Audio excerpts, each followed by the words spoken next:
हा नमस्कार. हा सर्वांना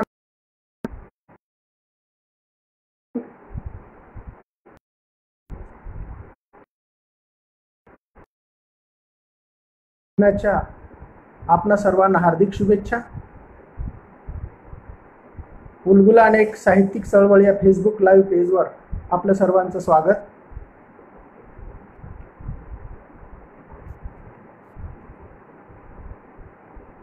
आज जागतिक आदिवासी दिनाच्या निमित्ताने मी आपल्या पुढे काही विचार ठेवणार आहे. हॅलो डाकोरे सर, आवाज येतो ना? डाकोरे सर, डाकोरे सर, आवाज येतो ना? हॅलो, हा सर, आवाज येतो ना?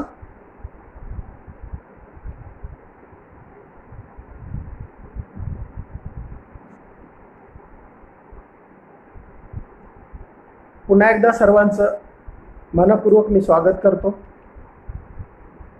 प्राध्यापक डॉक्टर सखाराम डाकोरे सर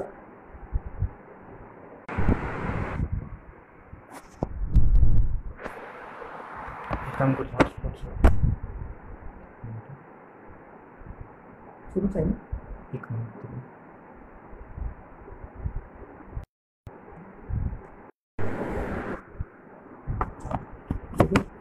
बोलू का? हा वानवळे सर, जय बिरसा, जय बिरसा. सर्व श्रोत्यांचं मी मनापासून स्वागत करतो. पहिल्यांदा डाकोरे सरांचं मी अभिनंदन करतो. त्यांना धन्यवाद देतो की मला या फेसबुक लाईव्ह पेजवर सरांनी बोलावलं. खरं तर मागच्या वर्षी 9 ऑगस्ट 2019 रोजी डॉक्टर डाकोरे सरांच्या अण्णासाहेब वर्तक मानवी महाविद्यालय वसई येथे जागतिक आदिवासी दिनानिमित्त मी व्याख्यानासाठी गेलो होतो. आणि खऱ्या अर्थाने त्या ठिकाणी मला खूप आनंद झाला. आनंद या गोष्टीचा झाला की सरांचं जे महाविद्यालय आहे ते महाविद्यालय आणि महाविद्यालयातली जी सगळी मंडळी आहे ही सगळीच मंडळी त्या ठिकाणी आदिवासीबद्दलची या लोकांची आस्थाही माझ्या लक्षात आली. प्राध्यापकांचा सहभागही त्या ठिकाणी भरपूर होता आणि विद्यार्थी संख्याही भरपूर होती. मला वाटते की मी आजपर्यंतच्या व्याख्यानामध्ये जे सांस्कृतिक सभागृह आहे ते पहिल्यांदा सांस्कृतिक सभागृह असं पाहिलं की ते मला वसईच्या महाविद्यालयामध्ये पाहायला मिळालं. त्या ठिकाणी मराठी विभाग प्रमुख डॉक्टर शत्रुघ्न फड सर, प्राध्यापक मोहन जोपळे सर आणि डाकोरे सर ही मंडळी मला त्या ठिकाणी भेटली.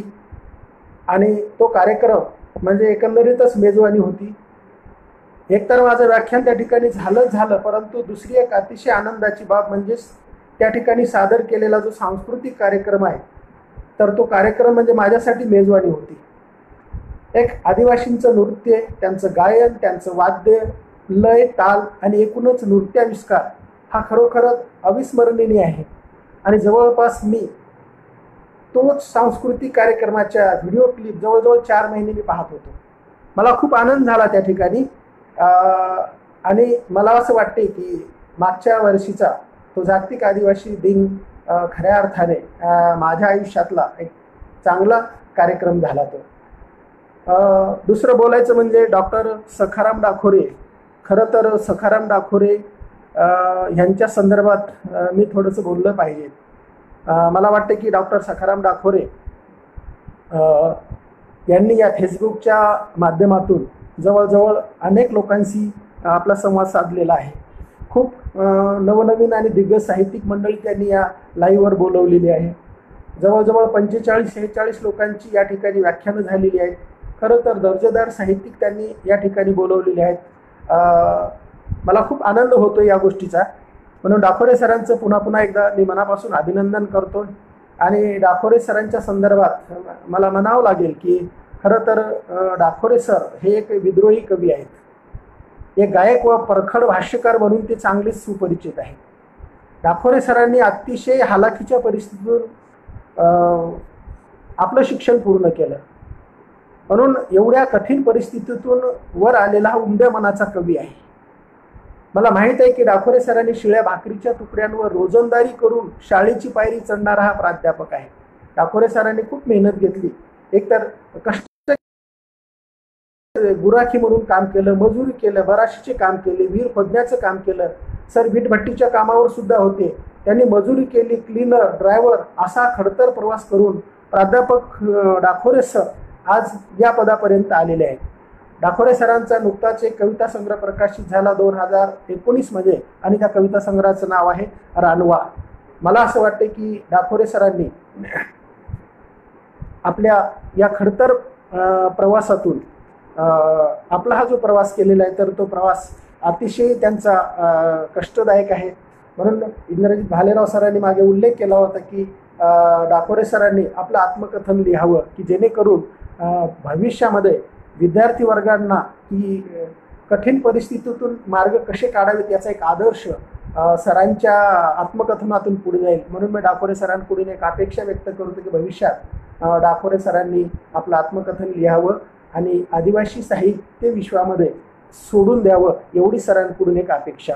आज सर्वत्र जागतिक आदिवासी दिन मोठ्या उत्साहात साजरा होतोय आणि हा उत्साह साजरा होत असताना योगायोग असा आहे, माझं मी भाग्य समजतोय की या दिनाच्या निमित्तानंच मला माझे विचार मांडण्याचाही योग या ठिकाणी मिळतो आहे. ही अतिशय आनंदाची बाब आहे. मला वाटते की आज संबंध देशभर जगभर हा जागतिक आदिवासी दिवस साजरा केला जातो. खरं तर संयुक्त राष्ट्रसंघाने 12 डिसेंबर 1992 ते 11 डिसेंबर 1993 हे वर्ष जागतिक आदिवासी दिन म्हणून साजरे करण्याचे निश्चित केले. पण झालं असं की 12 डिसेंबर 1992च्या पूर्वी म्हणजेच 6 डिसेंबर 1992ला बाबरी मस्जिद पाडण्यात आली आणि 6 डिसेंबर डॉक्टर बाबासाहेब आंबेडकरांचा महापरिनिर्वाण दिन. अशा या गोंधळामध्ये 1992 ते 1994 अशी ही 2 वर्षे गेली आणि खऱ्या अर्थाने 1995चं वर्ष उजाडलं आणि 1995 पासून संबंध जगभर जागतिक आदिवासी दिन साजरा होऊ लागला. भारतीय संविधान मात्र याच आदिवासींना आदिवासी न म्हणता अनुसूचित जनजाती म्हणताना दिसते. तर दुसरीकडे संयुक्त राष्ट्रसंघ वर्ल्ड्स इंडिजिनियस पीपल डे म्हणते. पण इंडिजिनियसचा अर्थ मूल निवासी असाही होतो. अलीकडे मात्र हाच समाज, हेच लोक स्वतःला आदिम किंवा आदिवासी म्हणून संबोधले लागलेले आहेत. जगाच्या पाठीवर खरं तर पहिल्यांदा पाऊल ठेवणारा व वास्तव्य करणारा जो मानव समूह आहे आणि तो म्हणजे आदिवासी समाज. हा जो आदिवासी समाज आहे या आदिवासी समाजाचं या पृथ्वीवर पहिलं पाऊल पडलं म्हणून तो आदिम गणला जातोय. पण आज आदिवासी समाज स्वतःला आदिमही समजतो, तो आदिवासी समजतो. परंतु अनेक लोकांनी मात्र ह्याच धरतीपुत्रांना, या निसर्गपुत्रांना, या आदिवासींना मूळ निवासी, कोणी म्हणते त्यांना गिरिजन, कुणी त्यांना आदिम म्हणतो तर कुणी त्यांना वनवासी म्हणतोय. आता आम्ही आदिवासींनी हा विचार केला पाहिजे की खरंच हा या देशाचा आणि जगाचा मूळ जो मालक आहे, हा मूळ मालक हा वनवासी कसा असू शकेल. हे तर खरं जंगलाची राजे आहे, पण जंगलाची राजे त्यांना कुणीच म्हणत नाही. अलीकडच्या काळात वनवासी हा शब्द वापरला जातो. तुम्ही आता विचार केला पाहिजे की खऱ्या अर्थाने हा वनवास कोणी भोगला आणि वनवासी कुणाला म्हणावे.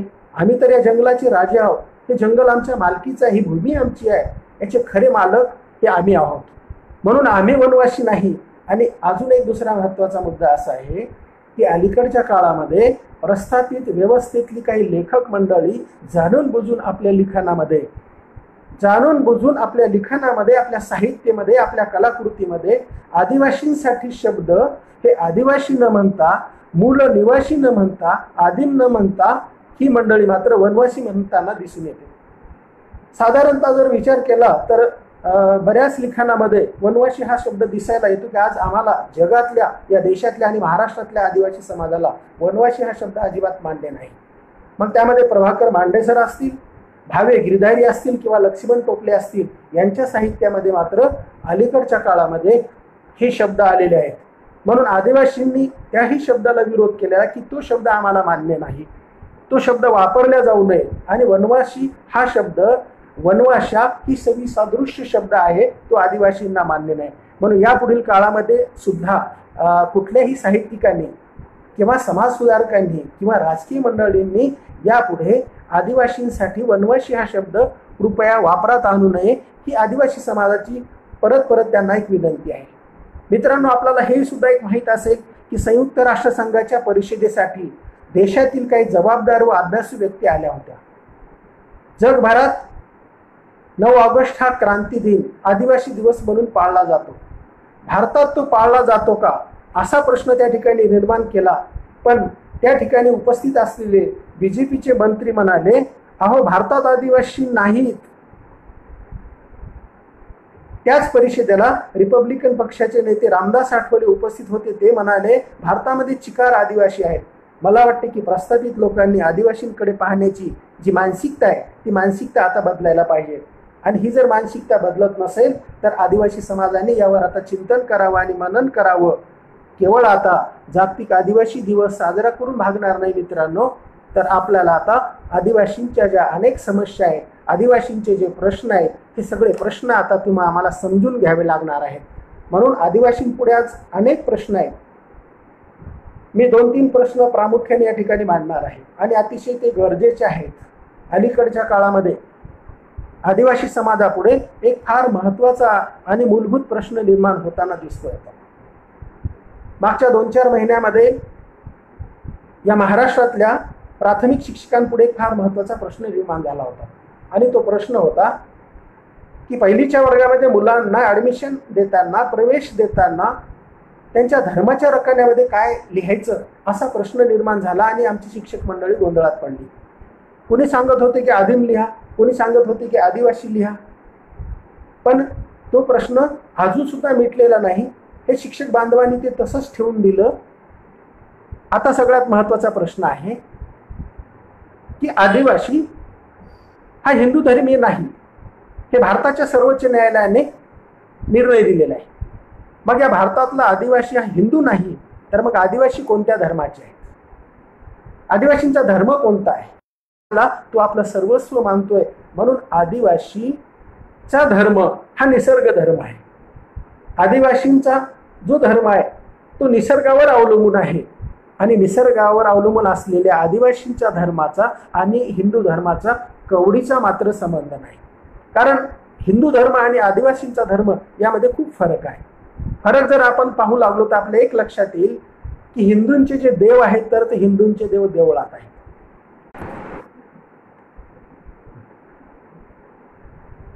हिंदूंचे देव देवळात असतात तर आदिवासींचे देव हे उघड्यावर असतात.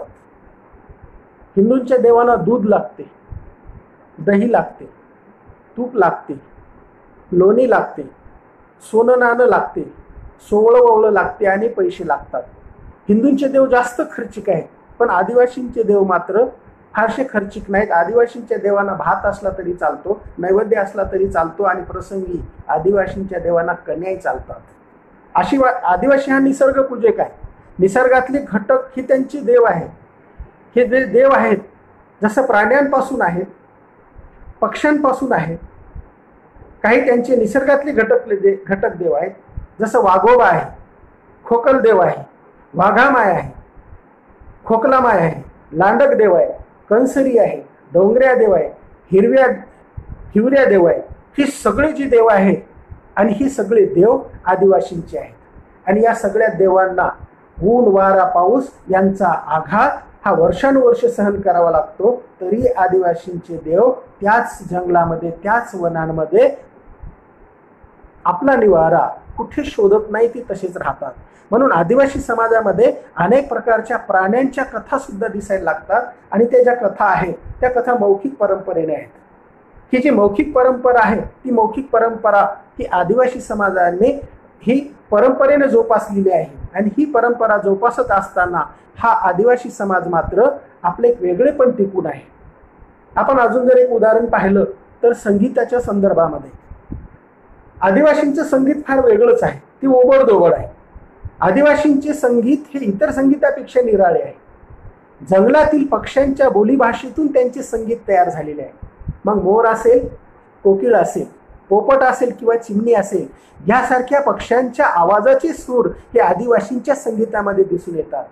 मग त्यात आंध समाजाचं दिंडार असो किंवा गोंडांचे ढेमसा असो, यासारख्या लोकधर्मी नाट्यातून आपल्याला त्यांच्या संगीताचं वेगळेपण दिसायला लागते. आपल्याला एक माहीत असेल की टिंग्या नावाचा एक मराठी चित्रपट आला होता. तो चित्रपट ऑस्करला जाऊन आला. आता टिंग्या या चित्रपटाची संगीत हे रोहित नागभिडे आहे आणि रोहित नागभिडे हे प्रधान जमातीतला एक संगीतकार आहे. टिंग्या चित्रपटाला त्यांनी संगीत दिलं आणि त्या चित्रपटाला संगीत दिलं, परंतु त्यामध्ये एक सुंदर अशा प्रकारचं गाणं आहे त्या चित्रपटामध्ये आणि त्या चित्रपटाला लावलेली जी चाल आहे तर ती गोंडांच्या ढेमसाची चाल आहे आणि जवळपास दोन्ही मध्येही साम्य आहे, अगदी साम्य आहे. एक 4 कडवे त्या गीतातले असे आहे. माझे आभाळ तुला घे तुझे आभाळ मला, माझे आभाळ तुला घे तुझे आभाळ मला, आठवणीच्या पारंबीला मखमलीचा झुला, माझा झुला तुला घे तुझा झुला मला, माझा झुला तुला घे तुझा झुला मला. हे जे गीत आहे या चित्रपटातलं, तर त्या गीताला लावलेली चाल ही गोंडांच्या ढेमसाची चाल. मला सांगा, चित्रपटामध्ये सुद्धा आदिवासींची चोरी केली जाते, त्यांची चाल चोरली जाते आणि त्यांचं सर्वस्व सतत चोरीला जात आहेत अशी आता भीती आदिवासी समाजामध्ये निर्माण झालेली आहे. म्हणून तुम्हाला हे सांगायचं आहे की मित्रांनो, आदिवासी समाजाकडे असलेल्या अनंत प्रकारच्या ज्या कला आहेत, या कला मात्र आज शहरी भागाकडे चाललेल्या आहेत. आज आदिवासी समाज हा नैसर्गिक जीवन जगतो, त्यांची संस्कृती वेगळी आहे, त्यांची संस्कृती वेगळी आहे, त्यांची देव जशी वेगळी तशी त्यांची आडनावं सुद्धा वेगळी आहेत. जसं त्यांची आडनावे आपण पाहतोय तर आडनावे डुकरी आहेत, आसवले आहेत, आसोले आहेत, बेले आहेत, घोरपडे आहेत, मेंढे आहेत, ससाने आहेत, लावरे आहेत, मोरे आहेत, हरणे आहेत, जंगले आहेत, पिंपळे आहेत, पिंपरी आहेत आणि भोकरी आहेत. ही वृक्ष आणि पशु पक्षी यांच्यावरच आधारित ह्या आदिवासींची आडनावं आहेत. याचा अर्थ जंगलातून आदिवासींनी केवळ आपल्या गरजाच घेतलेल्या नाही, तर जंगलामध्ये मिळणाऱ्या ज्या वनस्पती आहेत त्या वनस्पतीची नावं सुद्धा त्यांनी आपल्या आडनावाच्या पाठीमागे घेतलेली आहेत. मी तुम्हाला आताच सांगत होतो की हिंदू धर्माच्या संदर्भामध्ये आणि आदिवासी धर्माच्या संदर्भामध्ये हे अशा पद्धतीचं वेगळेपण आहे. म्हणून हिंदू धर्मामध्ये वर्णव्यवस्था आहे, परंतु आदिवासी हा वर्णव्यवस्थेच्या बाहेरचा आहे. हिंदूंची संस्कृती आणि आदिवासींची संस्कृती यामध्ये खूप फरक आहे. खरं तर आदिवासींची संस्कृती ही जंगलाच्या सानिध्यात वाढली, ती विकास पावली. म्हणून आदिवासी समाज सर्वात जास्त महत्त्व देतोय तो कशाला? श्रमाला. आदिवासी माणूस कष्टाला महत्त्व देतो. आदिवासी माणसांमध्ये एक समूह भावना आहे, आदिवासी माणसांमध्ये सहकार्याची भावना आहे आणि आदिवासी माणूस विश्वास ठेवतो. आदिवासी माणसांमध्ये इमानदारपणा आहे आणि आदिवासी माणसांनी एवढा प्रामाणिकपणा जगामध्ये कुठल्याच जातीमध्ये तुम्हाला दिसून येणार नाही. हे सगळे गुण आदिवासींकडे आले ते निसर्गामुळे. म्हणून नैसर्गिक जीवन जगणारा हा माणूस जो आहे, या माणसाचं राहणं खाणं बसणं आणि बोलणं सुद्धा हे नैसर्गिक आहे. जगण्यातले डावपेच आदिवासी माणसाला अजिबात माहीत नाही. म्हणून सरळ साधा हा विचार करणारा आणि जीवन जगणारा आदिवासी माणूस मात्र आपल्याला आज वेगळ्या कचाट्यात सापडलेला दिसतोय. आदिवासींकडे सगळंच आहे, पण आदिवासींकडे मित्रांनो आज एक गोष्ट नाही, म्हणजे तेच आदिवासींकडे धर्माचं प्रमाणपत्र नाही. म्हणून या महाराष्ट्रातल्या आदिवासींमधल्या संबंध विचारवंतांना, विद्वानांना आणि साहित्यिकांना आणि जाणकार मंडळींना मी एक नम्र विनंती करतोय की लवकरात लवकर 2021ची जनगणना येण्याच्या पूर्वी जर भारतीय संविधानामध्ये जर आदिवासी धर्माचा जर समावेश करता आला आणि आदिवासी धर्माचं जर प्रमाणपत्र जर आपल्याला उपलब्ध झालं तर भविष्यामध्ये धर्माचा रकाना कोरा ठेवण्याची वेळ येणार नाही. म्हणून या महाराष्ट्रातल्या संबंध आदिवासींचं मी या ठिकाणी मनापासून अभिनंदन करतो की विचारवंतांनाही पुन्हा पुन्हा विनंती करतो, विद्वानांनाही विनंती करतोय, साहित्यिक मंडळीलाही मी पुन्हा पुन्हा विनंती करतोय की आज तुमची गरज आहे. आज आपला स्वतंत्र धर्म स्थापन करण्याची गरज आहे, धर्माची संहिता तयार करण्याची गरज आहे. आणि ही संहिता तयार करत असताना आदिवासींचा एक फार महत्त्वाचा प्रश्न ही एक माझी आपल्याकडून अपेक्षा आहे, संबंध आदिवासी समाजाची अपेक्षा आहे या अपेक्षेची परिपूर्तता आपण जर लवकरात लवकर केली तर अधिक बरं होईल मित्रांनो. म्हणून आदिवासी संस्कृती आणि हिंदू संस्कृती ह्यामध्ये खूप फरक आहे. आदिवासींचा धर्म वेगळा आहे, पण आदिवासी धर्माचं प्रमाणपत्र आज आदिवासींकडे नाही, ही आदिवासींपुढे असलेली एक महत्त्वाची समस्या आहे. याकडे सुद्धा या महाराष्ट्रातल्या तमाम सुज्ञ आणि जाणकार आदिवासींनी हा विचार केला पाहिजे. अजून एक तुम्हाला एक महत्त्वाचा मुद्दा मला सांगायचा आहे की आदिवासी संस्कृतीच्या संदर्भात मी आत्ताच बोलत होतोय. मित्रांनो, हिंदू संस्कृतीपेक्षा आदिवासींची संस्कृती खूप बाबतीमध्ये वेगळी आहे. आज आदिवासींमध्ये गोंधून घेण्याची प्रथा एक फार रूढ आहे, आज थोडीशी कमी झाली. आज आपण जे टॅटू म्हणतोय ना, टॅटू, हे आजचं टॅटू आलं, पण हजारो वर्षापासून आदिवासी समाजामध्ये गोंधून घेण्याची प्रथा रूढ होती. आणि आमचा आदिवासी समाज, स्त्री आणि पुरुष, त्या गोंदण्याला सौंदर्याची खूण म्हणत होता. आमच्या आदिवासी समाजातल्या स्त्रिया हातावर गोंधून घेतात, कपाळावर गोंधून घेतात, गालावर गोंधून घेतात, हनुवटीवर गोंधून घेतात आणि या गोंधण्याला एक सौंदर्याची खूण समजली जाते. पण फरक शहरी भागामध्ये वेगळा आहे मित्रांनो. आमच्या स्त्रीला अंगावर गोंधलेलं हे सौंदर्य जसं वाटते, तसं शहरी भागामध्ये बिगर आदिवासी समाजातल्या स्त्रीला मात्र आपल्या गालावर एखादा काळा जर डाग असेल तर तिला दर आठवड्याला त्या ब्युटी पार्लरमध्ये जाऊन तो काळा डाग घासून पुसून काढावा लागतो. हाच आदिम संस्कृतीतला आणि बिगर आदिवासी संस्कृतीतला फरक आहे. म्हणून ही संस्कृती आमची ही वेगळी आहे, धर्म आमचा वेगळा आहे. आमचं जीवन जे आहे ते नैसर्गिक जीवन आहे. आम्ही जे पूजक आहोत तर आम्ही निसर्ग पूजक आहोत आणि निसर्ग पूजक असल्यामुळे आमचं आणि त्या निसर्गाचं फार जवळचं नातं आहे.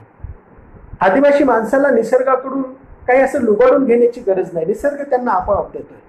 निसर्गातले घटक त्याचे सगळे सोयरे आहेत आणि या निसर्गातल्या घटकांमध्येच तो देवत्व शोधतोय. म्हणून आदिवासींच्या संदर्भामध्ये अजून एक महत्त्वाचा प्रश्न आहे की या पलीकडे आता या देशातल्या आणि महाराष्ट्रातल्या संबंध आदिवासी समाजाकडून माझी एक अपेक्षा आहे, आदिवासींनी यापुढे आपल्या देवांसाठी आता मंदिरं बांधू नये. आदिवासींनी यापुढे आता मंदिरं आपल्या देवांसाठी बांधू नयेत. आता बांधायलाच पाहिजेत त्या फक्त आता समाज मंदिर किंवा त्या ठिकाणी शाळा. हे अत्यंत गरजेचं आहे. म्हणून ह्या गोष्टी फार महत्त्वाच्या मला वाटतात. म्हणून धर्माच्या संदर्भामध्ये मी आता खरं तर कुणाकुणाची नाव घेऊया. या महाराष्ट्रातले संबंध साहित्यिक ही जवळजवळ परिचयाची आहेत. म्हणून साहित्यिकाकडून माझी फार मोठी ही अपेक्षा आहे, विचारवंत असेल, विद्वान असेल, की लवकरात लवकर या देशातल्या प्रत्येक आदिवासी माणसाला धर्माचं प्रमाणपत्र जर आपण उपलब्ध करून दिलं तर ती एक सोय मात्र त्या ठिकाणी होणार आहे आणि त्यासाठी मात्र आपण प्रयत्नशील राहावं असं मला मनोमन वाटतं. अजून एक महत्त्वाचा मुद्दा नेहमी माझ्या डोळ्यापुढे असतोय आणि तो म्हणजेच मला असं नेहमी वाटते की या महाराष्ट्रातल्या आणि या देशातल्या आदिवासी समाजाचे अनंत प्रश्न आहेत, खूप समस्या आहेत. आदिवासी समाजाची पायपीट अजूनही थांबलेली नाही. दिवाळीनंतर या देशातला, या महाराष्ट्रातला 50% अधिक वर्ग आदिवासींचा हा दुसरीकडे कामधंद्यानिमित्ताने जातो.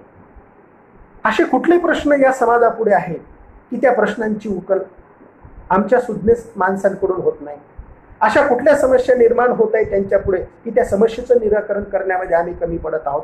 मित्रांनो, त्याच्यासाठी एक आपल्याला करावं लागणार आहे, या महाराष्ट्र स्तरावर, या देश पातळीवर आदिवासी समाजाचं एक मजबूत अशा प्रकारचं संघटन आपल्याला निर्माण करावं लागेल. म्हणून या महाराष्ट्रातल्या जवळजवळ 45 जमातीतल्या सर्वच कार्यकर्त्यांना मला एक आग्रहाची विनंती करायची आहे की अनेक जमातींचं एक महाराष्ट्र स्तरावर संघटन उभं का राहत नाही.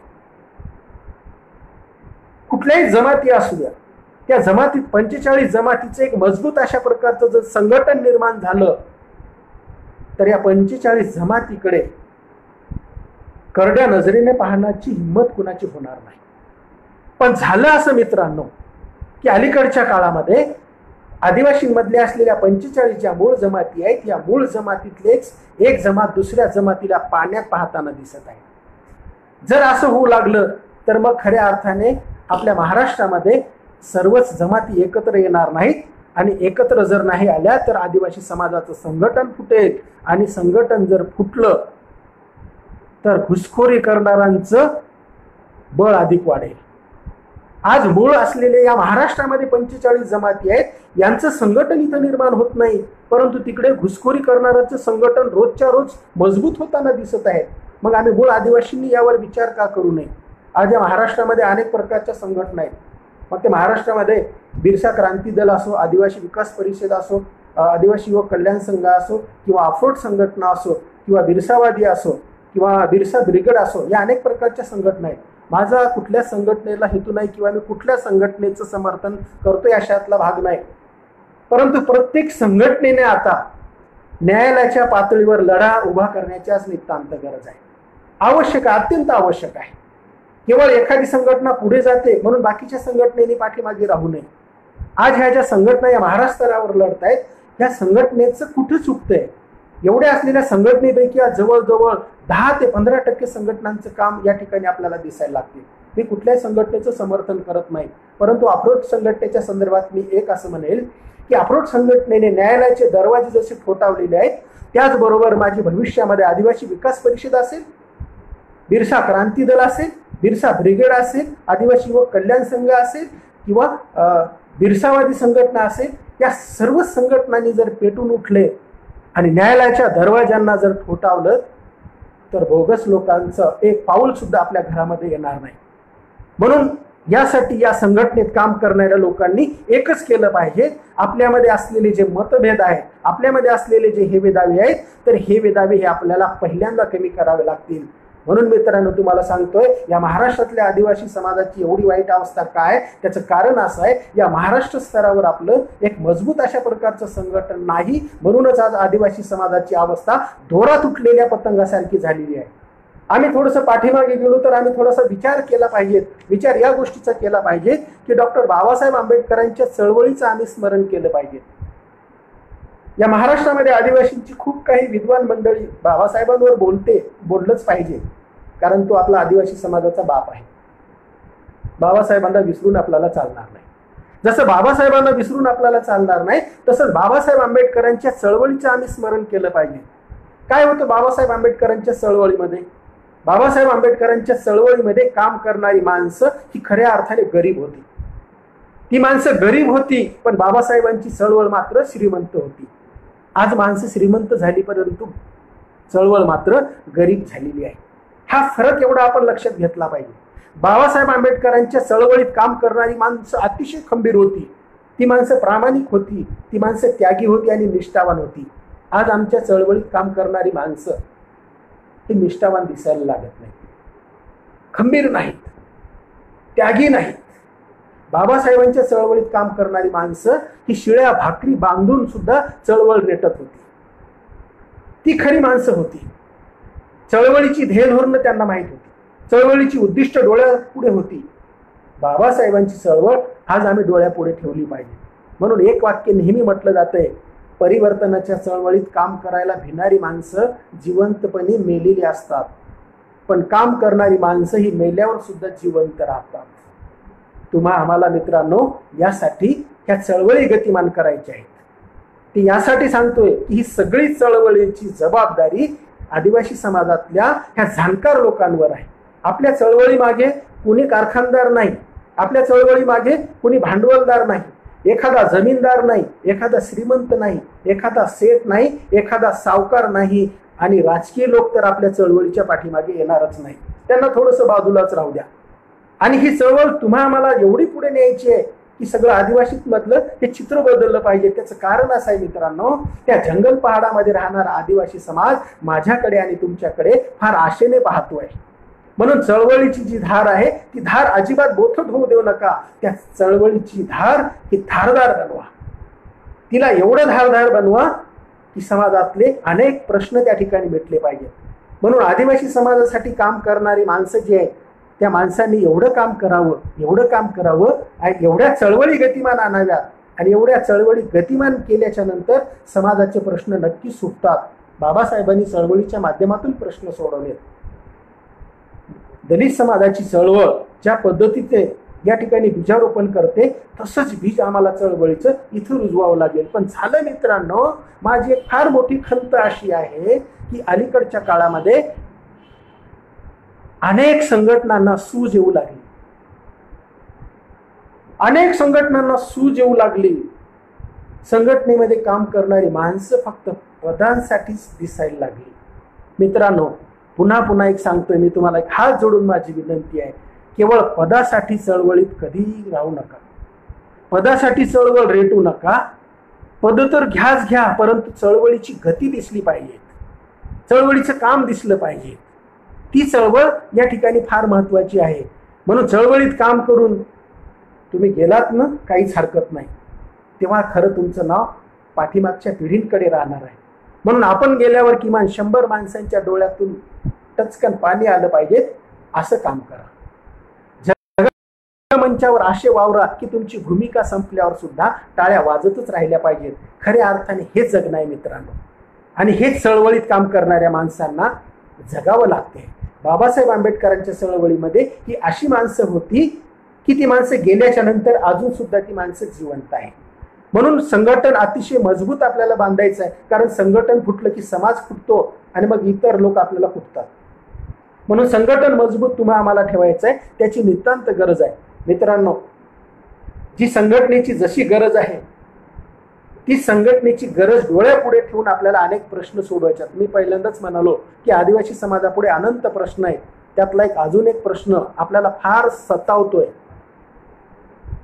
मी या देशातल्या इतर राज्यांच्या संदर्भात नाही सांगत, फक्त महाराष्ट्राच्या संदर्भात बोलतोय. या महाराष्ट्रामध्ये सर्वाधिक गंभीर जर प्रश्न जर कुठला असेल तर तो बोगस जात प्रमाणपत्राचा. मी बोगस आदिवासी हे कुणाला म्हणतो हे पहिल्यांदा आपण समजून घेतलं पाहिजे. केंद्र शासनाने महाराष्ट्राला ज्या 45 जमातींची यादी पाठवलेली आहे, त्या यादीमध्ये जशास तशी ज्या जमातीची नाव आहे ती मूळ आदिवासी. पण या महाराष्ट्रामध्ये अशा काही जाती आहेत की त्या जाती आपल्या जमातीच्या नावात वेलांटी असेल, उकार असेल, काना असेल, मात्रा असेल असा बदल करून, फेरफार करून जेव्हा अनुसूचित जमातीचे प्रमाणपत्र तो काढतो तेव्हा तो बोगस आहे. हा जो बोगस आहे, तर तो बोगसचा प्रश्न हा आजकालचा नाही मित्रांनो. आपण 2019ला MPSCची मेन लिस्ट लागली, ती यादी जर आपण पाहिली असेल तर आपल्या लक्षात आलं असेल की ती यादी आपल्याला काय सांगते. ही तर 2019ची यादी आहे. ही 2019ची यादी आहे. या महाराष्ट्रामध्ये बोगस जात प्रमाणपत्राचं वितरण हे केवळ 10 वर्षाचं नाही मित्रांनो, हे 20 वर्षाचं नाही. माझ्या माहितीस्तव जवळजवळ 40 वर्षापासून या महाराष्ट्रामध्ये बोगस जातीची प्रमाणपत्र वितरित होत आलेली आहे. खरं तर हा जो प्रश्न आहे, हा प्रश्न आता आपण सोडवला पाहिजे. सगळ्यात महत्वाचा हा प्रश्न आहे, हा मूलभूत प्रश्न आहे. माननीय मधुकरराव पिचड साहेब आदिवासी विकास मंत्री होते. ते आदिवासी विकास मंत्री असताना बोगस जात प्रमाणपत्राचा त्यांना कायदा करावा लागला. कायदा क्रमांक 23/2000. हा 2000 मध्ये कायदा केला. 2001 मध्ये तो कायदा अंमलात आला आणि या कायद्याने तरतूद केली. मित्रांनो, एखाद्या व्यक्तीने जर बोगस जातीचं प्रमाणपत्र जर काढलं असेल, त्याची सत्यता पटली असेल तर त्या व्यक्तीला 6 महिने ते 2 वर्षे सश्रम कारावास किंवा 2000 ते 20,000 रुपयाच्या दंडाची तरतूद केलेली आहे. मला सांगा, किती लोकांना आजपर्यंत सश्रम कारावास झाला? किती लोकांनी दंड भरला? माझ्या तर ऐकिवात अजूनही नाही. काही संख्या आणि आकडेवारी तुम्हाला सांगतो, तुम्हाला नवल वाटेल. माझ्या मोबाईलमध्ये बोगस जात प्रमाणपत्रांचे 5-7 अशा की झेरॉक्स आहे. बाप आहे राजपूत, त्याचा मुलगा आहे ठाकूर आणि त्याची मुलगी आहे महादेव कोळी.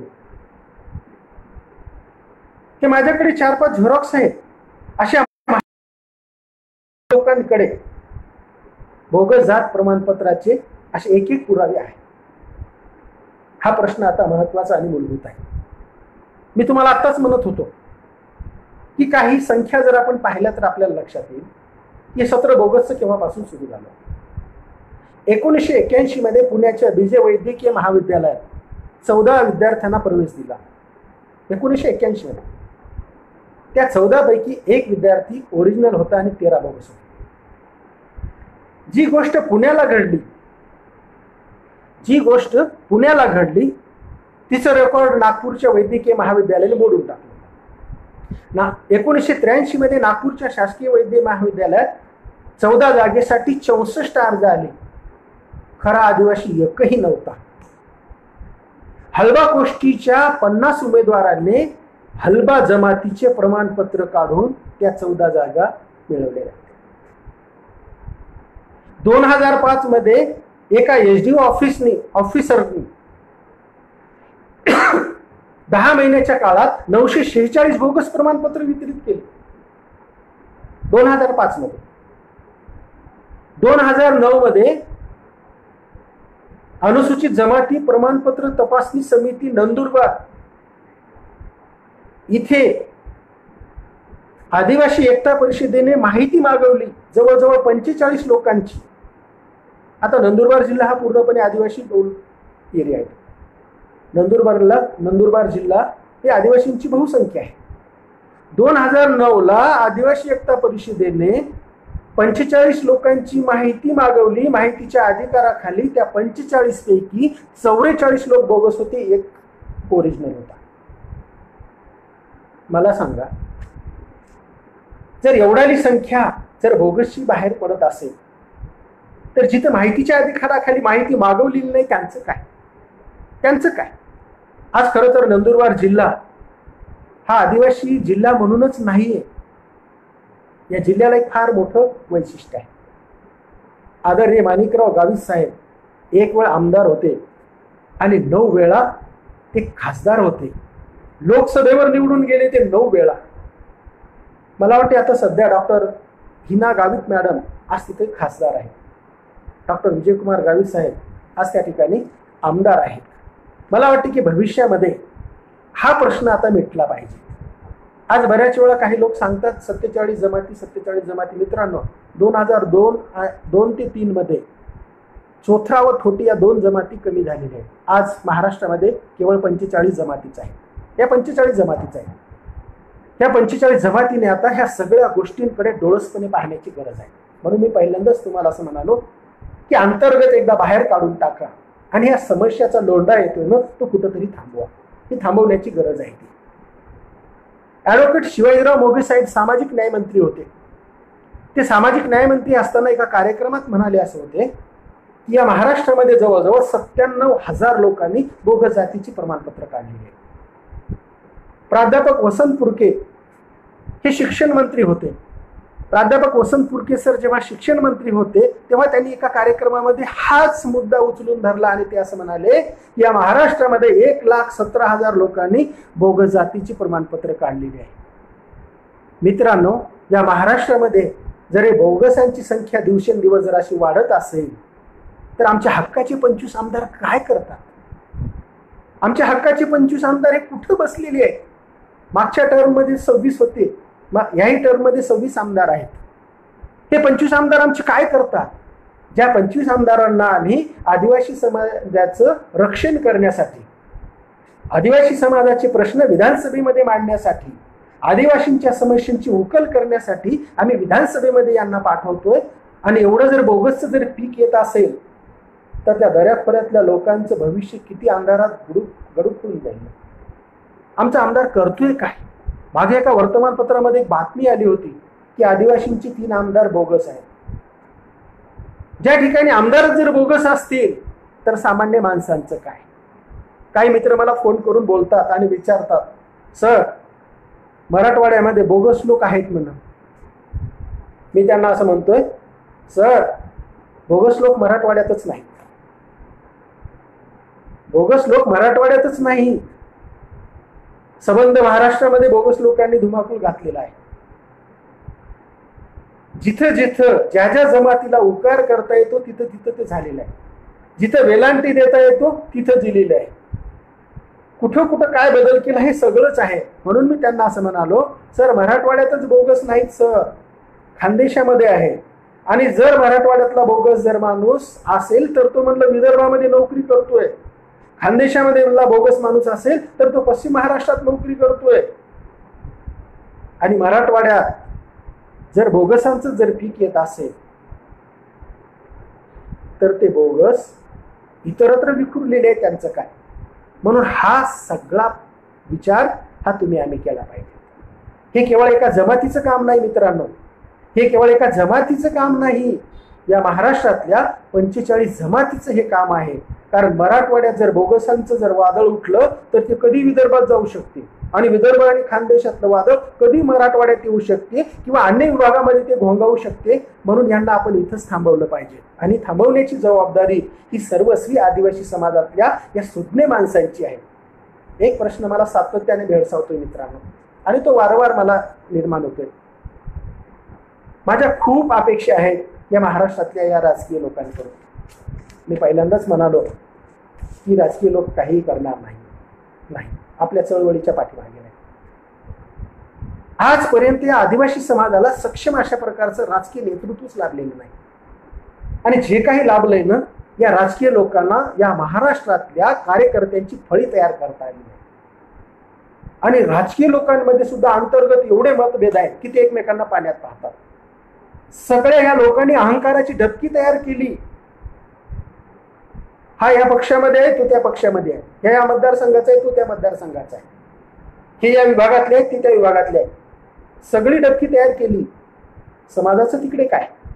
समाजाचं काय तिकडे? आम्हाला तर नेहमी असं वाटते, मलाच नाही वाटत, या सबंध महाराष्ट्रातल्या आदिवासी माणसाला असं वाटते आमच्या नेत्याने समाजामध्ये आरोळी ठोकावी ती वाघासारखी, आमच्या नेत्याने समाजात चालावं वावरावं ते सिंहासारखं आणि आमच्या नेत्याने समाजाकडे पाहावं ते काळविटासारखं, तोच खरा समाजाचा नेता. पण झालं असं की या पक्षापुढे आमची ही राजकीय मंडळी मात्र पोचलेल्या सशासारखी वागू लागली. हे आदिवासी समाजाचं एक फार मोठं दुर्दैव आहे. मला अपेक्षा आहे की भविष्यामध्ये सुद्धा सुज्ञ माणसं, जोपर्यंत विचारी माणसं या राजकारणामध्ये येणार नाहीत तोपर्यंत आदिवासींचं भवितव्य उज्ज्वल राहील असं मला वाटत नाही. म्हणून वादळी विचाराचा नेता हा लाभायला पाहिजे. या 25 आमदारापैकी किती आमदार चर्चेमध्ये दिसतात? जवळजवळ 5 ते 7 आमदार, 8 आमदार. बाकीच्या आमदारांची ओळखच नाही. महाराष्ट्रातल्या जाणत्या लोकांना माहित नाही की या महाराष्ट्रामधले 25 आमदार कोणकोणते आहेत ते. म्हणून भविष्यामध्ये सुद्धा आपण जागरूक लोकांनी ह्याही संदर्भाने विचार केला पाहिजे. विद्यार्थी मित्रांनो आणि माझ्या बांधवांनो, आदिवासी बंधूंनो, राजकीय लोकांच्या संदर्भात जसा प्रश्न आहे तसा मागील अनेक दिवसांपासून आदिवासींच्या संदर्भाने हा एक प्रश्न फार महत्त्वाचा आहे. आज मी याच्यासाठी हे सांगतोय तुम्हाला, प्राध्यापक डॉक्टर गणेश देवी सरांनी आदिवासी भाषेच्या संदर्भामध्ये एक फार मोठी धोक्याची सूचना केलेली आहे. ती धोक्याची सूचना ही एवढी मोठी आहे की आपण त्याचा विचारच करणार नाही. खरं तर आदिवासींच्या भाषा ह्या जगातल्या फार प्राचीन भाषा आहेत. मला तर वाटते सगळ्या भाषांची जननी या आदिवासींच्याच भाषा आहे. जगभरामध्ये आदिवासी जमातीच्या स्वतंत्र बोली भाषा आहेत. पण अडचण अशी आहे मित्रांनो, आमच्या बोली भाषेला लिपी नाही. महाराष्ट्रात जवळजवळ ज्या 45 जमाती आहेत या जमातींना सुद्धा स्वतःच्या बोली आहेत. भिल्ल असेल, पावरी असेल, मावची असेल, कोरकू असेल, माडी असेल, गोंडी असेल, कातकरी असेल, हलबी असेल, परधानी असेल, आंधी असेल, वारली असेल, ठाकरी असेल, या अनेक बोली आहेत. ह्या सगळ्याच बोली आज त्या भागात बोलल्या जातात. परंतु अलीकडच्या काळामध्ये काही जातीच्या संपर्कामुळे काही जमातींच्या बोलींवर आणि भाषांवर परिणाम होत चाललेला आहे. खरं तर आज या देशामध्ये संस्कृत भाषा बोलणाऱ्यांची संख्या किती आहे? अगदी नगण्य. संस्कृत भाषा बोलणाऱ्यांची संख्या फार कमी आहे. पण त्यापेक्षा आदिवासी बोली भाषा बोलणाऱ्यांची संख्या कितीतरी पटीने अधिक आहे. इथे संस्कृतसाठी विद्यापीठ स्थापन केलं जाते, पण आदिवासींच्या बोलींना मात्र वाऱ्यावर सोडलं जाते. म्हणून आदिवासी साहित्यिकांनी आता एक जोर लावला पाहिजे. आदिवासी भाषेसाठी, आदिवासींच्या बोलीसाठी, आदिवासींच्या भाषेसाठी विद्यापीठाची मागणी करायला पाहिजे. कारण आदिवासींच्या बोली भाषा या संबंध देशभर आहे, पण इथे विशिष्ट भागामध्ये संस्कृत भाषा वापरात आहे. मराठी ही विशिष्ट प्रांताची भाषा आहे, लोकसमूहाची भाषा आहे. परंतु आदिवासी भाषा समूह हा जगभर विखुरलेला आहे. म्हणून देशभर पसरलेला हा आदिवासी समाज आणि त्यांची जी बोलीभाषा आहे या बोलीभाषेचं संकलन आणि संशोधन होणं फार गरजेचं आहे आणि तेव्हाच खऱ्या अर्थाने साहित्य विश्व निर्माण होईल, अन्यथा एका एका जमातीची एक एक भाषा लुप्त होईल. मी पहिल्यांदाच तुम्हाला असं म्हणालो की डॉक्टर गणेश देवी यांनी एक फार मोठी धोक्याची सूचना दिली होती. ती धोक्याची सूचना जर आपण ऐकली तर आपल्याला एक नवल वाटेल की या देशातल्या आणि या महाराष्ट्रातल्या आदिवासी जमातींच्या बोलीवर किती परिणाम होतो.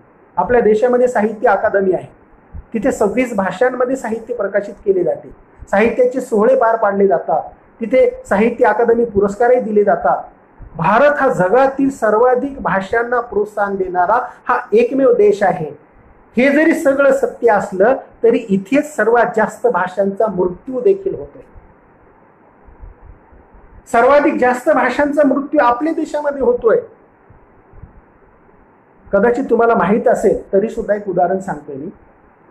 अंदमानमध्ये गो भाषा बोलणारी, अंदमानमध्ये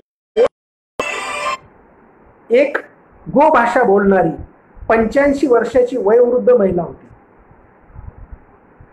ही महिला आयुष्याच्या शेवटच्या काळात केवळ पक्ष्यांबरोबर बोलायची, कारण गो भाषा बोलणारी दुसरी कुठलीच व्यक्ती त्या ठिकाणी नव्हती. 26 जानेवारी 2010 त्या स्त्रीचा मृत्यू झाला आणि 60,000 वर्षाची ज्या भाषेला परंपरा होती ती परंपरा खंडित झाली. 60,000 वर्षाची ज्ञान परंपरा तिचा इथे अंत झाला. आणि हा अंत जेव्हा झाला तेव्हा एक परंपरा नष्ट झाली. ही जी परंपरा आहे ही आदिवासी माणसांनी भाषेची जशी जोपासली, त्या भाषेच्या आधारेच त्यांनी सण उत्सव विधी असेल, नृत्य असतील, गीतं असेल, यांना एक परंपरा आहे आणि ही परंपरा जोपासण्याचं काम आदिवासी माणसांनी केलेलं आहे. जिभेवरून कानापर्यंत आणि कानापासून मनापर्यंत प्रवास करत आलेली आहे ही परंपरा आणि आदिवासी माणूस भाषेच्या द्वारेच हे करतोय. म्हणून आदिवासी समाजामध्ये जी काही लोकवाङ्मय आहे, जे लोकसाहित्य आहे, याला मौखिक परंपरा आहे. आज ती मौखिक परंपरा आपण विचारात जर घेतली तर भाषेचा धोका आपल्याला इथे विचारात घ्यायला लागतो. काय झालं मित्रांनो, 19व्या शतकामध्ये छापखाना आला आणि लिखित म्हणजे साहित्य आणि मौखिक म्हणजे असाहित्य. मौखिक हे कमी प्रतीचे असा सूर त्यावेळी होता. मग आमच्या मौखिक साहित्याचं काय करायचं, मग आमच्या साहित्याचं काय करायचं, हा मोठा प्रश्न आहे. जर लिखित ते साहित्य आणि मौखिक ते असाहित्य असा प्रश्न जेव्हा निर्माण होतो तेव्हा मग आमच्या मौखिक साहित्याचं काय करायचं. आमचं साहित्य नाही का, त्याला आशय नाही का, त्याला अर्थ नाही का, त्यात हे सगळंच आहे. परंतु त्यावेळची धारणा ही होती की जेव्हा छापखाना 19व्या शतकात इथे आला तेव्हा मग अजून मी थोडंसं बाजूला जाऊन मला एक प्रश्न निर्माण होतोय की संत नामदेव महाराज, ज्ञानेश्वर, एकनाथ आणि तुकाराम यांना कुठे बसवायचे. हे साहित्यिक नव्हते का? हे साहित्यिक होते, हे तर साहित्यिक होतेच. पण आपण काय केलं, त्यांना संत करून टाकलं. त्यांच्यात संतत्व होतंच, संतपणा होताच, पण शब्दाच्या आणि भाषेच्या दृष्टीने खरे साहित्यिक ते होते. पण आपण काय केलं मित्रांनो, त्यांना एका फ्रेममध्ये बसवलेलं आहे. म्हणून ज्या भाषांना लिपी नाही त्या भाषा सक्षम नाहीत असं जे म्हणणं आहे तर ते अतिशय चुकीचं आहे. मला कधी कधी प्रश्न पडतोय, ज्या भाषांना लिपी नाही त्या सक्षम नाहीत हे सक्षम चुकीचं आहे, त्याही भाषा सक्षम आहेत. मला एक सांगा, इंग्रजी नावाची जी भाषा आहे तिला अजूनही स्वतःची लिपी नाही. इंग्रजी भाषा आजही रोमन लिपी वापरते. तरी इंग्रजीमध्ये शेक्सपियर, मिल्टन, इलियट असे अनेक नामवंत लेखक झालेच ना. त्यांनी स्वतःची लिपी विकसण्याचे कार्य कधीच केलेले नाही. म्हणून भाषा ही मौखिक परंपरेने जरी आलेली असेल, ती लिपिबद्ध जरी नसेल तरी सुद्धा ती श्रेष्ठ दर्जाचीच आहे. म्हणून भारतीय राज्यघटनेमध्ये 8वे एक परिशिष्ट बनवण्यात आले आणि त्यात भाषांचा उल्लेख केला. पहिल्यांदा 14 भाषा होत्या, आज त्यात 22 भाषांचा समावेश केलेला आहे आणि या 22 भाषांमध्येच या देशामध्ये विद्यापीठ आणि शाळा निघू शकतात. पण अन्य भाषा बोलणाऱ्यांना मात्र अतिशय अडचण होते. त्यांना दुसरी भाषा शिकावी लागते आणि तेव्हाच पदवी त्या ठिकाणी मिळवावी लागते. तुमच्या लक्षात आलं असेल की भाषेचा काय, आपल्या आदिवासींच्या ज्या बोली आहेत, बोली भाषा आहेत, यावर काय परिणाम होत चाललेला आहे. 1961च्या जनगणनेमध्ये भारत सरकारने 1652 मातृभाषांची यादी दिली होती. 1971ला जेव्हा यादी प्रकाशित केली तेव्हा 190 भाषा होत्या. म्हणजे भारत सरकारने 1543 भाषांचं गाठोडं 109 भाषांमध्ये बांधून टाकलं. ते अजूनही गाठोडं गप्पच आहे आणि गप्पच राहणार आहे. त्याचं कारण असं आहे, या अनेक भाषांना संहिता नसल्यामुळे त्या भाषा ढिगाऱ्यामध्ये पडून राहिलेल्या आहेत. असं जर व्हायचं नसेल किंवा होऊ द्यायचं नसेल तर आपल्या भाषेची संहिता असणं अत्यंत गरजेचं आहे. आज अनेक भाषांना लिपी नाही, अनेक भाषांना संहिता देखील नाही, फक्त बोलीभाषा आहेत. त्या जर जिवंत ठेवायच्या असतील तर त्या भाषेची संहिता असणं अतिशय गरजेचं आहे मित्रांनो. म्हणून मला नेहमी असं वाटते की हे सगळं आपल्याला ह्या समाजापर्यंत जाऊ द्यायचं आहे, समाजाला सांगायचं आहे, समाजाला जागृत करायचं आहे. आणि सगळी जबाबदारी माझ्या निदर्शनास असं आलं की ही सगळी जबाबदारी मला असं वाटते या महाराष्ट्रातल्या साहित्यिक वर्गाने पार पाडली. आज साहित्य परंपरेला जवळपास 40 अखिल भारतीय आदिवासी साहित्य संमेलन पहिलं भद्रावतीला झालं, जिल्हा चंद्रपूर, 10-11 नोव्हेंबर 1979 रोजी. हे मला वाटते की आदिवासींचं पहिलं संमेलन झालं. अशी आजपर्यंत एकूण 10 संमेलनं झाली. अनेक लेखक, कवी, कथाकार, कादंबरीकार आणि आत्मचरित्रकार यांनी त्यात सहभाग घेतला. यांनी साहित्य निर्मिती केली, अजूनही साहित्य निर्मिती होत आहे. पण आदिवासी साहित्य या साहित्यिकांनी जी निर्मिती केली ती निर्मिती ही कुठल्याही साहित्याची प्रतिकृती नाही. आदिवासी साहित्य स्वतंत्र आहे, ते स्वयंभू आहे. आणि आदिवासी साहित्याला जी प्रेरणा लाभलेली आहे तर ती आदिवासी साहित्याला लाभलेली जी प्रेरणा आहे ती प्रेरणा नैसर्गिक आहे. मला वाटते की माझं मत आहे, मला वाटते की आदिवासी साहित्याला 2 प्रेरणा मी मानतो. एक, निसर्ग आदिवासी साहित्याची प्रेरणा आहे. 2, डॉक्टर बाबासाहेब आंबेडकर ही एक दुसरी प्रेरणा मी मानतो. डॉक्टर बाबासाहेब आंबेडकरांच्या विचाराचं अनुकरण करून आज अलीकडच्या काळामध्ये अनेक साहित्यिकांनी आपल्या कलाकृती निर्माण केलेल्या आहेत. आज आदिवासी साहित्याच्या संदर्भात कवितेने फार मोठी भरारी घेतली. कविता संग्रह त्या मानाने खूप आलेले आहेत आणि त्या मानाने आत्मकथन फार कमी आहे, त्या मानाने कथासंग्रह कमी आहे, त्या मानाने कादंबऱ्या कमी आहेत, त्या मानाने वैचारिक लेखन कमी आहे. परंतु कवितेच्या संदर्भात मात्र एक चांगल्या पद्धतीचं लिखाण झालेलं आहे. आणि यापुढेही या महाराष्ट्रातल्या सबंध साहित्यिकांनी, मग ते नागपूरचे साहित्यिक असतील, गडचिरोलीचे असतील, चंद्रपूरचे असतील, यवतमाळचे असतील, अमरावतीचे असतील, तिकडे कोल्हापूरचे असतील, मुंबईचे असतील किंवा इकडे नाशिकचे असतील, वसईचे असतील, या सगळ्या साहित्यिकांनी मात्र आता एक जोरकसपणे आपली साहित्य निर्मिती करावी. कारण साहित्य समाजाचा आरसा आहे, समाजाचं प्रतिबिंब त्या साहित्यामध्ये उमटतं. एवढंच नव्हे तर साहित्यिकाचे एक एक शब्द समाजाला हलवतात, समाजातली माणुसकी जागी करतात आणि समाजातली घाण खोऱ्यानं बाहेर काढण्याचं काम साहित्यिकाचे शब्द करतात. म्हणून ही साहित्यिकांची एक फार मोठी जबाबदारी आहे. आजही सुद्धा मला तर असं नेहमी वाटते की आदिवासी साहित्यिकांच्या साहित्याने समाजाला सूक्ष्मपणे न्याहाळलं पाहिजे आणि समाजातलं अज्ञान शोधलं पाहिजे, अंधश्रद्धा शोधली पाहिजे, समाजावर होत असलेले अन्याय आणि अत्याचार पाहिले पाहिजे, समाजात होत असलेलं शोषण पाहिले पाहिजे, समाजातलं दारिद्र्य पाहिलं पाहिजे, भूक आणि भाकरीचे प्रश्न पाहिले पाहिजेत आणि समाजावर होत असलेले बलात्कार, या सगळ्या प्रश्नांवर आमच्या कवींच्या कविता तुटून पडल्या पाहिजेत. हे सगळे विषय भविष्यामध्ये आमच्या साहित्यिकांच्या कादंबरीचे विषय झाले पाहिजे. हे का होत नाही? कारण साहित्याचा केंद्रबिंदू हा माणूस आहे आणि आदिवासी माणसांनी माणूस म्हणूनच आजपर्यंत या निसर्गामध्ये दिवस काढले आहेत. म्हणून आदिवासी साहित्यिकांचाही साहित्याचा केंद्रबिंदू माणूसच असायला पाहिजे. म्हणून अण्णाभाऊ साठेंच्या संदर्भात असं म्हटलं जातंय की अण्णाभाऊ साठेंचं साहित्य हे माणसाला केंद्रीभूत मानते, त्यांच्या केंद्रस्थानी माणूस आहे. आणि जेव्हा साहित्यातला माणूस काढला जातो तेव्हा ते साहित्य रद्दीमध्ये जमा होते. म्हणून मित्रांनो, आपलं साहित्य टिकावं असावं, काळाच्या कसोटीवर ते टिकलं पाहिजे. आपलं साहित्य हे आपोआपच तुम्हाला उंचीवर नेऊ शकते. फक्त साहित्य कृती त्या दर्जाची आपण निर्माण करायला पाहिजे. माझं तर असं म्हणणं आहे, आपली साहित्य कृती आपण निर्माण करा आणि या समाज जीवनाच्या प्रवाहामध्ये सोडून द्या.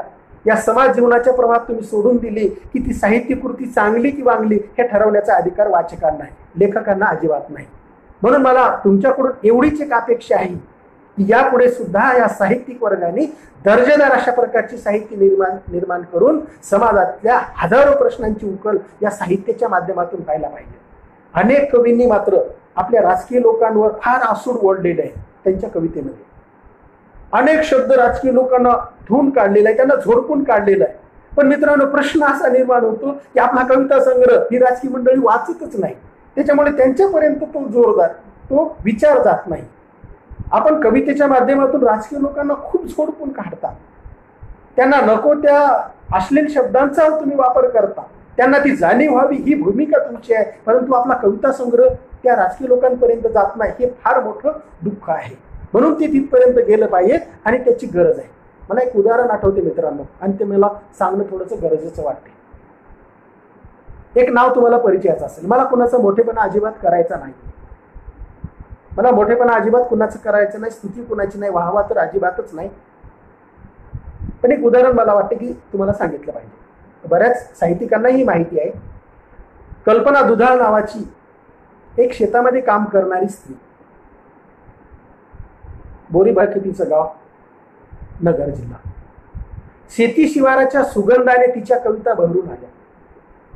आणि शिझरकर म्हणते माती, शिझरकर म्हणते माती हा तिचा पहिला कविता संग्रह प्रकाशित झाला.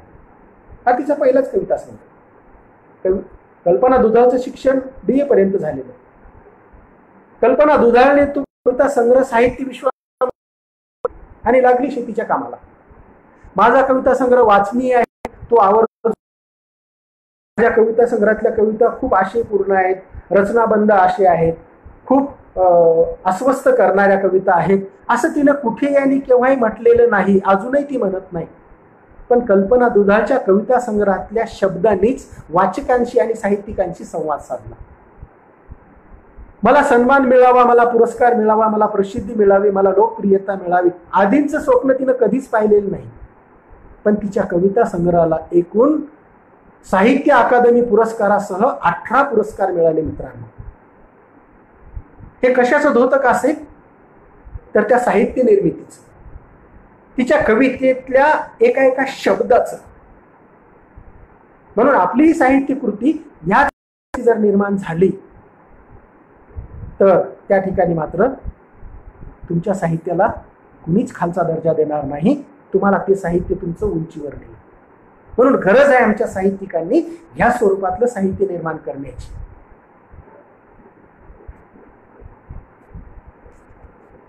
त्यातल्या त्यात अलीकडच्या काळात ही साहित्य निर्मिती होत आहे. साहित्यिकांनी ही जबाबदारी पार पाडावी. मला शेवटी एक मुद्दा मांडायचा आहे आणि तो मांडलाच पाहिजे. मी जिथे कुठे जेव्हा कुठं मी बोलत असेल, माझं भाषण असेल, तर त्या ठिकाणी मला आवर्जून राहवत नाही ते. आणि ते राहवत नाही मला बाबासाहेब आंबेडकरांच्या संदर्भामध्ये, डॉक्टर बाबासाहेब आंबेडकरांच्या संदर्भामध्ये 5 मिनिटं बोलल्याशिवाय मला राहवत नाही. त्याचं कारण असं आहे, भविष्यामध्ये जर आदिवासी समाजाला करायचं असेल तर आज बाबासाहेबांच्या विचाराशिवाय पर्याय नाही. हजारो वर्ष मुका असलेला दलित समाज आज जो बोलतोय, 2000 वर्षात न झालेला बदल केवळ 70 वर्षात झाला. ही जगातली एक फार मोठी क्रांती आहे. ती क्रांती झाली कशामुळे? बाबासाहेबांच्या विचारांमुळे. या दलित समाजामध्ये, बहुजन समाजामध्ये, आदिवासी समाजामध्ये या पोषक विचारांचा पाऊस पहिल्यांदा जर कोणी पाडला असेल तर ते बाबासाहेब आंबेडकरांनी. आणि म्हणूनच आज एवढं हे परिवर्तनाचं पीक आलेलं आहे. माणूस म्हणून जगण्याचा अधिकार ज्या समाजाने नाकारला होता, त्या समाजावर विचारांचे बाण सोडण्याचं काम पहिल्यांदा बाबासाहेबांनी केलं. या देशातला बहुजन समाज तळागाळामध्ये रुतलेला आहे. या बहुजन समाजामध्ये अज्ञानाचं प्रमाण जास्त आहे, अंधश्रद्धा खूपच मोठी आहे, रूढी आणि प्रथा आणि परंपरांचं स्तोम माजलेलं आहे. लोक समजुतीमध्ये हा समाज गुरफटलेला आहे. यातून बाहेर काढायचं असेल तर या समाजामध्ये शिक्षणाचं बी रुजलं पाहिजे. या देशामध्ये पहिल्यांदा शिक्षणाचं बी रुजवणारा जर महानायक कोण असेल तर ते डॉक्टर बाबासाहेब आंबेडकर आहेत. म्हणून कधी कधी मला प्रश्न पडतोय की आज एवढा बदल झालाय, आज बहुजन समाज असेल, SC असेल, ST असेल, OBC असेल, NT असेल, हा सगळाच वर्ग आज बाबासाहेबांना मानत चाललेला आहे. प्रत्येकाला आज बाबासाहेबांच्या विचाराची नितांत गरज वाटायला लागली आहे की बाबासाहेबांच्या विचारामुळे परिवर्तन होते. म्हणून आमचा दलित बांधव आजही सुद्धा सकाळच्या चहाच्या घोटाबरोबर एक एक घोट जेव्हा घेतोय तेव्हा त्या घोटाबरोबर बाबासाहेबांचा एक एक विचार गिळंकृत करतोय. त्याला माहीत आहे की बाबासाहेबांच्या विचारातली परिपक्वता किती आहे. आज आदिवासी माणसाला गरज आहे त्याची. आदिवासी माणसाला बाबासाहेबांच्या विचारांची गरज आहे. आणि मग मलाच कधी कधी असा प्रश्न पडतोय की बाबासाहेब आंबेडकर झाले नसते तर नेमकं काय झालं असतं. बाबासाहेब आंबेडकर झाले नसते तर काय झालं असतं. स्वातंत्र्य समता बंधुत्व आणि न्याय या मूल्यांची भारतीय संविधानातून कोणी पेरणी केली असती. शिक्षणाचा मंत्र तुम्हाला आणि मला कोणी दिला असता. संघर्षाचं बीज कुणी रुजवलं असतं. तुमच्यात आणि माझ्यामध्ये आत्मसन्मान आणि स्वाभिमान कुणी निर्माण केला असता. ध्येयाचा तारा कुणी दाखवला असता. आणि 14 ऑक्टोबर 1956 ची सुंदर सकाळ दलितांच्या जीवनामध्ये कुणी निर्माण केली असती. हे सगळं करणारे केवळ बाबासाहेब आंबेडकर. म्हणून बाबासाहेब आंबेडकरांनी एवढी जी दारं आपल्यासाठी उघडलेली आहेत या प्रत्येक दारामध्ये आता आदिवासी समाजाने डोकावलं पाहिजे. बाबासाहेब आंबेडकरांनी आपल्या आयुष्यामध्ये कृतीला फार महत्व दिलं. म्हणून एके ठिकाणी बाबासाहेब आंबेडकर असं म्हणतात की शब्दाला जर कृतीचं तारण नसेल तर शब्द वांज ठरतात. तुमच्या शब्दाला कृती असायला पाहिजे आणि कृतीचं तारण जर नसेल तर शब्द वांज ठरतात. बाबासाहेबांचं कृतीवर सर्वाधिक भर होता, केवळ बोलण्यावर बाबासाहेबांचा भर नव्हता. म्हणून बाबासाहेब आंबेडकरांनी जो विचार दिला या संबंध बहुजन समाजामध्ये त्या विचाराची नितांत गरज आणि आवश्यकता आहे ती आदिवासी समाजाला. म्हणून बाबासाहेब आंबेडकर एके ठिकाणी असं म्हणतात, तुम्ही या जगामध्ये आलात तर पाठीमागे काही ना काहीतरी खून ठेवा, नसता वनस्पती दगडात काय फरक आहे. ते सुद्धा अस्तित्वात येतात आणि कुजतात. आपण माणसं आहोत. आपण कुजण्यासाठी नाही तर झिजण्यासाठी जन्माला आलेलो आहोत. म्हणून या संबंध बहुजन समाजातल्या माणसांनी समाजासाठी झिजलं पाहिजे. बाबासाहेब आंबेडकरांना किती चटके बसले मला सांगा. धर्मांध लोकांनी किती चटके दिले. बाबासाहेबांना जातीचे चटके किती बसले. बाबासाहेबांनी जातीचे चटके सगळे सहन केले. कुणासाठी? माझ्यासाठी, तुमच्यासाठी आणि या देशातल्या संबंध बहुजन समाजांसाठी. जेव्हा बाबासाहेबांचं एकूणच कार्य जेव्हा 1960च्या नंतर दलित साहित्यिकांच्या लक्षात आलं तेव्हा मात्र दलित साहित्यिक पेटून उठला आणि बाबासाहेबांच्या विचारांना त्यांनी साहित्यामध्ये गुंफण्याचं काम केलं. आणि पहिल्यांदा दलित साहित्यिकांनी सुद्धा काव्याच्या माध्यमातून हे प्रश्न मांडले. बाबासाहेबांच्या वाट्याला आलेलं जीवन कसं होतं हे 4-2 ओळी मी तुम्हाला सांगेन. कवींनी ज्या कवितेची रचना केली तेव्हा त्यातले काही भोग हे बाबासाहेबांच्या वाट्याला आलेले आहेत. पण कवी म्हणतोय, शाळेची पायरी चढलो तेव्हाही कळले आपली खालची जात. शाळेची पायरी चढलो तेव्हाही कळले आपली खालची जात. मी बसायचो बाहेर, सारेच बसायचे आत. बाबासाहेबांनी शिक्षण, प्राथमिक शिक्षण हे कशा पद्धतीचं घेतलं आपल्याला माहित आहे की महार समाजातील मुलांना वर्गात बसण्याचा प्रवेश नव्हता वगैरे वगैरे सगळ्या बाबी. म्हणून शाळेची पायरी चढलो तेव्हाही कळले आपली खालची जात. मी बसायचो बाहेर, सारेच बसायचे आत. अजून जातीचा प्रश्न निर्माण झाला. माणसा एवढा माणूस झालो अजून तरी कळले नाही जात कशी असते, कुठे असते, दिसत नाही म्हणून का ती माणसाच्या अंगात बसते. हा कवीला प्रश्न पडला की जात कुठे आहे की ज्या जातीनं हजारो वर्ष आम्हाला छळलेलं आहे. या कवी लोकांना ही जात दिसतच नाही. आणि दलित समाजा व्यतिरिक्त जी आज जाती आहेत त्या जाती असं आम्हाला सवलती मिळत जसं मध्ये जशी घुसखोरी होते तसंच दलितांसारख्या आम्हाला जर सवलती मिळाल्या असत्या तर लागलो असतो. अशा लोकांना कवीने आता उत्तर दिलं. म्हणून कवी म्हणतोय,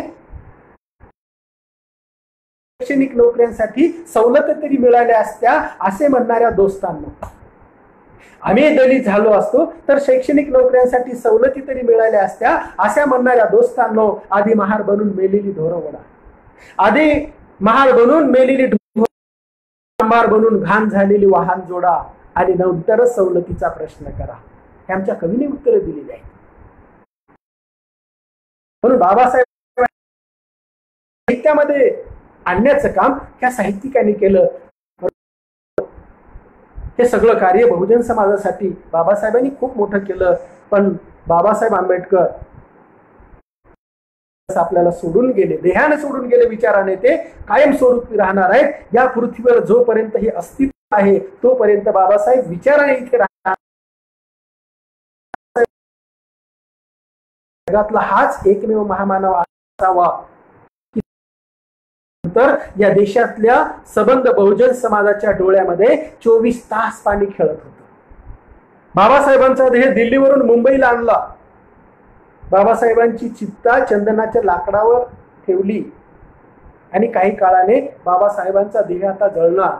तेव्हा बाबासाहेबांच्या चित्तेच्या भोवत्याला असलेली ही दलित समाजातली आमची माय, तिला स्मरण झालं की या चंदनापेक्षा बाबासाहेब आंबेडकर कितीतरी झिजलेले आहेत, कितीतरी केली आणि तिचा